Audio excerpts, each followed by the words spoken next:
Good morning, everyone, and welcome to Wake Up with YPN. This morning's episode is sponsored by Green State Credit Union. My name is Kayla Fisher, co-chair of the Iowa City YPN, and today I'm here with Adam Pretorius, who is the committee chair of ICAAR's Forms Committee. Adam is with us this morning to share us some new and exciting updates from their group and to talk about two new forms that you can utilize in your everyday business to benefit you. Good morning, Adam. Hi, Kayla. Thanks for having me. Yeah, thanks so much for tuning in this morning. And to anyone else who's watching live, if you have any forms related questions for Adam, feel free to put them in the comments as we go along today, and we'll get to them here in a few minutes. Adam, thank you for joining us. Could you share us a little bit of updates from what you guys have been working on since you updated us last in March? Yeah, so the Forms Committee has been busy working on these next two forms, which one protects all the material and money and stuff that you do, which is very important for your own protection, for all that proprietary information that you do. We'll talk about that in a minute. And then the other one's just to avoid liability. So these are two very different forms, but very important forms for how we function every day as agents. Perfect. And before we get into what those forms include, for those who may not know, could you talk a little bit about what the Forms Committee does at ICAAR?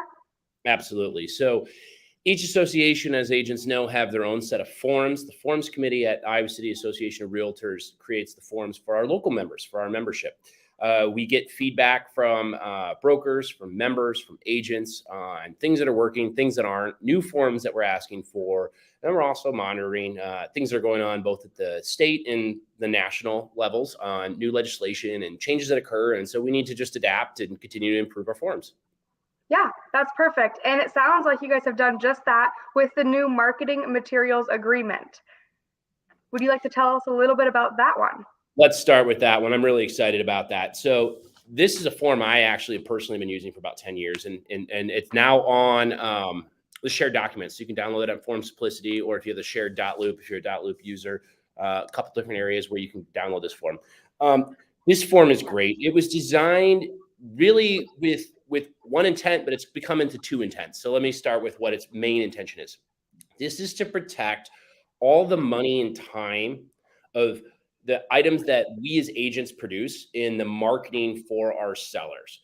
As technologies increase, this could be photography, area drones, floor plans, 3D tours. It also includes tangible items like staging or assets that you put inside the home. This is all proprietary things that we do as agents that we pay for. And we don't want to have this stuff, pay for it, and then have somebody just copy and take it, use it down the road. And so this is to protect all the money and time and resources that we do. And so it's a very important form for that. That's how it started. That's how I've been using it. But it actually has a new use today, and that's what I'm really excited about. So now today, we have CCP, which kicked in 3 years ago. And CCP says that if we have a signed listing agreement, you have to be live within 24 hours. With the use of this form, though, it's not a listing agreement, it's a marketing agreement. You can now sign and get this signed by your seller. It says all the material for the listing will be owned by us as the agent. And then you can sign the listing agreement later on, and then you don't trigger CCP. So if I'm getting photos ready this week, but I'm not planning to go live in 2 weeks, this is what I would sign to protect that money and investment and all the photography and different assets that I need for the listing today. And then we'll sign the listing agreement the day before we go live in 2 weeks. So this is a great kind of pre-listing, without using the word listing, form to be used, and agents should really try to take advantage of that. Yeah, and I think in both situations, both, in the beginning of the listing, but also after the property is sold and years down the road, if someone wants to steal your marketing materials or anything like that, it protects you and, like you said, all the money that we put in to make our listings visible and look good online, but that's our investment. That's a great. Absolutely. And I think another thing that I want to note is right here on paragraph 7 is a blank paragraph. And this is where you'd write in things like if you had staging material, or say you left like booties or signs or different marketing assets there, like tangible things that you want to pick up later, make sure you write that in, like reserved by agent, that, 2 chairs at a dining table or something that you want to pick up later, because we need something to protect all those assets and inventory that we're putting into the homes. And this is an agreement between the agent and the seller, the property owner, correct? That is correct. So the forms we're going over today have different parties involved. This one is between agent and the client. Perfect. And it sounds like there's another form, which would be between different people. Do you want to dive into that one a little bit for us? Yeah, so we also have another form. You can find this on Form Simplicity or on the .loop shared folder. This is going to be the photography agreement. Now, different than what we were just looking at, the photography agreement is between a brokerage and the photographer. This is an optional, it's not a required agreement, but a lot of brokerages are wanting to adopt and use this because we've seen some issues where we don't know who owns the rights to the photography, which sometimes are broker owned, sometimes are agent owned, but what's the release information that comes with that? Some photographers have their own proprietary agreement. And we want to make sure that we get in writing what our agreement is. So this is a standard form that brokerages really should use. And so maybe your brokerage has a dozen agents, and of those dozen agents, there's 24 photographers that are pre-approved with that brokerage. That brokerage would go and keep a file and have those 24 photographers sign this agreement between the brokerage and the photographer. And then this is the list of who owns the photos, what rights they have to use them. And that's really important to protecting your liability. And there's been some issues of some litigation and issues in that in the past. And so this form is developed to try to protect agents, and it's very important for brokerages to take a use of it. So if you're an agent, I recommend you talk about this at your Tuesday meeting or your weekly meeting with your brokerage about potentially adopting this and wanting to use this form.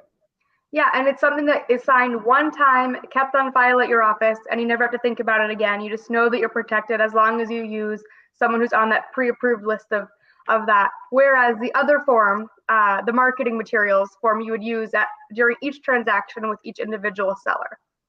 Correct. So this would be each time, and then of course with the photography agreement, it's just a one-time thing, and you keep it on file. Yeah, I think those are both really great additions that we can now implement now that we're adapting to the digital age of marketing and figuring out the ownership and the liability behind all of that. So that is some really great news coming out of the Forms Committee. Thank you so much for all your work on that. Yeah, thank you. I don't know if we have any questions yet, but is there any other things that you'd like to talk about from the forms side of everything? Anything that people should know about coming down the pipes, or things we should be paying more attention to?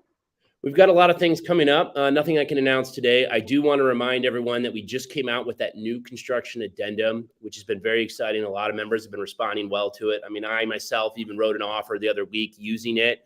It's a great tool that I recommend people look at, get familiar with, and utilize. It's something that, as we're seeing now, inventory about 40% of current active listings in new construction. It's important that we know all the different options we have for new construction offers and purchase agreements. The other form that I want to mention, it's an old form. It's been slightly forgotten by some members, the dual counter form. We created this in 2017. Yes, I've been on this committee a long time, but it has options A and B. So if you have a seller that's fighting between a closing time and price, or closing date and price, and then a buyer that wants a different date and price, you can do a counter that has option A, this price with this closing date, option B, this with this. And so they can choose then which one to do. This is a great form for negotiations. It just helps open up the conversation. So make sure you check out the dual counter form. That's a really good bit of information. I can tell you that I have never seen that form in action in negotiations and never used it myself, but I will definitely be looking it up because I think that'd be very helpful. So thank you for bringing that point up. And if anyone has any questions about the new construction addendum, Adam and I did a quick video about that back in March, so you can scroll back on our page and find that, or feel free to reach out to either of us or anyone at ICAAR, and they'll be happy to answer your questions and help you find that form. Adam, real quick, where can someone find these new forms we've been talking about? I know you touched on it, but where would someone go to find like the master main folder of all of these available things that you guys work so hard on? Yeah, the best one-stop shop is going to be Form Simplicity. We have it up there at the state level. We keep it up with them, also at the local level here. You also, if you have .loop, if you're a .loop user, we do have a shared folder. There are some formatting issues that .loop has had lately. That's on the company's end, not on ICAAR's end. We're actively working on trying to mend that with the company. But you can get the forms from either place. Of course, you can always reach out to Nancy. She's a great resource. But the forms are there. They're readily available. And if you have questions, please contact the Forms Committee. Perfect. Hey, this has been a great video. Thank you so much for telling us about the updates that you guys have been working on. I'm excited to see what you guys have in the works and coming next, because you guys always do a great job of taking everyone's ideas and incorporating them to help each agent better their business and themselves. Thanks, Kayla. Thanks, Adam. Have a great morning. All right, you too.